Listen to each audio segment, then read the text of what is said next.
Salam alaikum les amis. Euh, En tous les cas, marhaba bikoum. Bienvenue dans un nouveau tutoriel euh, d'utilisation du QGIS. Normalement aujourd'hui c'est le quatrième tutoriel.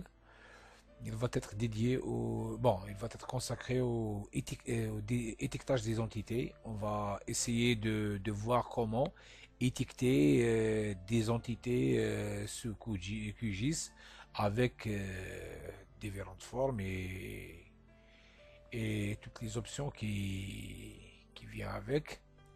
Alors, premièrement, on va prendre un fichier.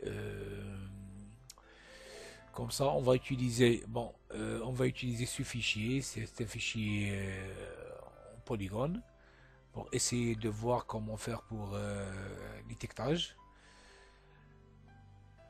Voilà, la première des choses, c'est on clique droit sur l'entité, sélectionner bien sûr, et on clique propriété, hein.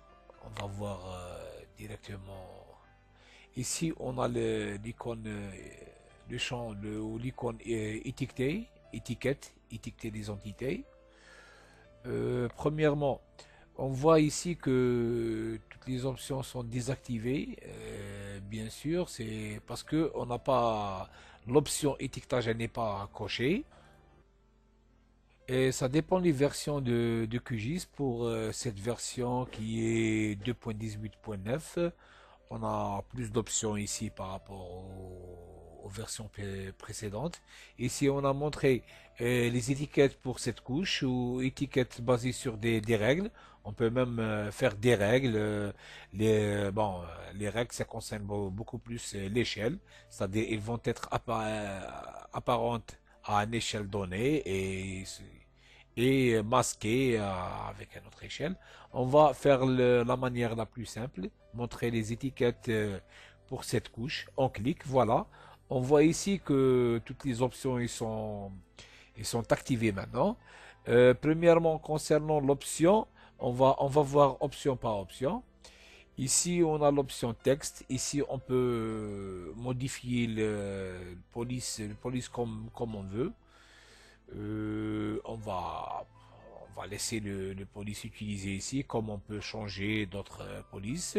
Voilà. Ici, il s'agit de style normal, gras, italique. Et on voit aussi que toutes les modifications apportées au niveau de texte ou dans d'autres icônes, et ils vont apparaître ici pour voir un aperçu sur les modifications apportées. Voilà, ici, on peut souligner l'entité. Le plus important, c'est aussi la taille des étiquettes de police.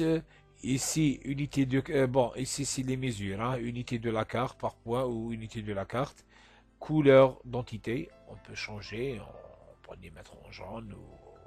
Ici, c'est la transparence, à quel point on va utiliser la transparence de cette couche. Casse, pas de modification, tout en majuscule, c'est bien, ça c'est important. On n'a pas ça dans le ArcGIS, apparemment, je pense qu'on n'a pas cette option dans le ArcGIS. Espacement des caractères, des lettres, bien sûr, ça c'est bien. Mode fusion normal, bon, ça c'est pas quelque chose de, c'est des détails. Hauteur du ligne.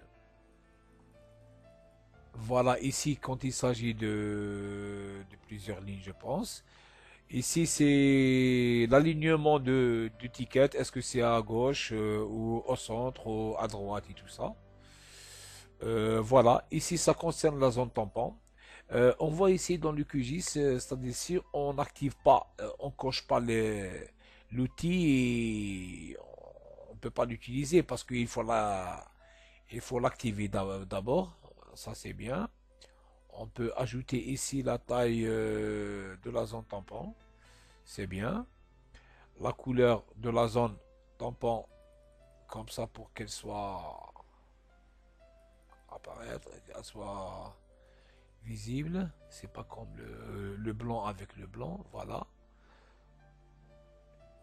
Ici, ça concerne la zone tampon. On a vu ça. La transparence toujours de la zone tampon ici. Hein, c'est pas du tout. Ça concerne uniquement la zone tampon. Style de fond, oblique, angle droit et tout ça. Ça, c'est quelques détails aussi. Le fond. On peut utiliser un fond carré comme on peut utiliser avec d'autres types de fonds, couleur de bordure. On va voir ça dans le coin ici. Hmm. Mode diffusion normal. Bon, ici il y a plus d'options. On peut faire des essais et voir ça dans le coin après. Voilà, ça c'est pour l'option d'ombre et beaucoup plus ici. Et je l'ai utilisé deux fois ou une fois pour le 3D, c'est-à-dire avec un ombre qui est granulé et apparent. Emplacement. Voilà, ici si on clique OK, je pense qu'il n'est pas coché, pas encore. Propre. Ah, pardon, ici, c'est la chose la plus importante, c'est étiqueter avec. Voilà. Ici, ça, bon, on va revenir ici pour comprendre ce qui se passe. Bon, tout est paramétré, mais il faut voir ici, on est en train de faire un étiquetage pour quel champ d'étiquetage. C'est par exemple, dans notre cas, voilà la base de données, la table attributaire. On va faire l'étiquetage par rapport au district ou par rapport aux provinces, comme on veut. On va essayer de le faire avec district, propriété. Voilà, tout est activé, tout est paramétré. On va le faire avec qu'est-ce qu'on a dit? Avec province, par exemple, et on clique appliquer. Voilà l'étiquetage qu'on a fait. Une seconde, le fond, ombre, on va désactiver ombre. On va désactiver fond. Beaucoup plus le fond qui était très grand, très large plutôt. Ici c'est très large, très large. C'est pas un carré, mais rectangulaire. Oui, voilà. Comme ça, il est plus beau. Alors, tout ça, c'est pour vous montrer la manière la plus simple pour faire l'étiquetage. Mais on va voir une option très, très importante. Voilà, très importante. Et d'ailleurs, j'ai fait ce tutoriel pour la deuxième option et non pas pour la première. On va voir. Alors, pour le deuxième cas, on va essayer de montrer deux éléments ou deux données dans l'étiquette. Alors, pour notre cas, le premier cas, qu'est-ce qu'on a montré? On a montré province. On va essayer de montrer dans l'étiquetage, province, pardon, province et entre guillemets, ou entre parenthèses, province, entre parenthèses, district. Province de quel district? Quel district de province? Alors, qu'est-ce qu'on fait? Toujours, on clique bouton droit, pardon, propriété. Ici, pour remplir directement l'étiquette, on fait le choix directement ici d'étiquette simple. On a cette option ici, c'est avec expression. Ici, voilà, on clique ici. On voit ici que province, elle est déjà présélectionnée, bien sûr, parce que ici, étiqueté avec province. Alors, ici, qu'est-ce qu'on va ajouter?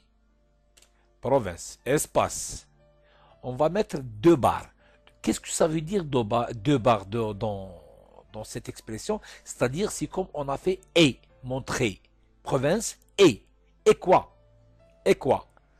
Et on va montrer des constants. C'est pas des données, c'est des constants. Ici, un point. Euh, parenthèse, on ajoute un. Pardon. Parenthèse, barre. Voilà. Parenthèse. Et on ajoute, bien sûr, un. Et on ajoute aussi barre, parce que ça c'est un constant. Pardon. On ajoute uniquement ça. C'est-à-dire et, parenthèse, et quoi? Et quoi? Et une donnée. Une donnée qu'on va l'apporter à partir du champ de valeur. Les champs de valeur, c'est tout ce qui est les champs existants. Les champs qui contiennent des valeurs. Les champs qui contiennent des valeurs, qu'est-ce qu'on va ajouter? District. Voilà. Elle est directement ici. Et quoi aussi? Et quoi aussi? Et d'autres parenthèses, c'est-à-dire, et on va fermer la parenthèse. Et voilà ici, un, et parenthèse, et on ajoute comme ça. Voilà. Normalement, l'expression comme ça marche. Tac, tac. Et parenthèse à la fin. Et on clique OK. Valider. On attend un peu. Très bien. Voilà. Voilà ce qu'on a ici. Voilà, qu'est-ce qu'on a ici? Voilà, directement la première donnée qui est le province et deuxième donnée entre parenthèses, c'est district. On essaie de faire une petite chose pour qu'on puisse comprendre mieux. C'est on élimine les parenthèses. Qu'est-ce qu'on va avoir? Voilà, si uniquement on a deux données directement, province et district, et on clique OK. On voit ici qu'on a les districts et provinces collés. Ça, c'est pour comprendre c'est quoi cette expression. Et voilà pour aujourd'hui. Ça, c'est un peu simple pour l'étiquetage.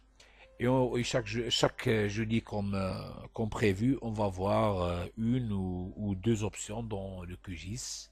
Allez, à la prochaine. Au revoir.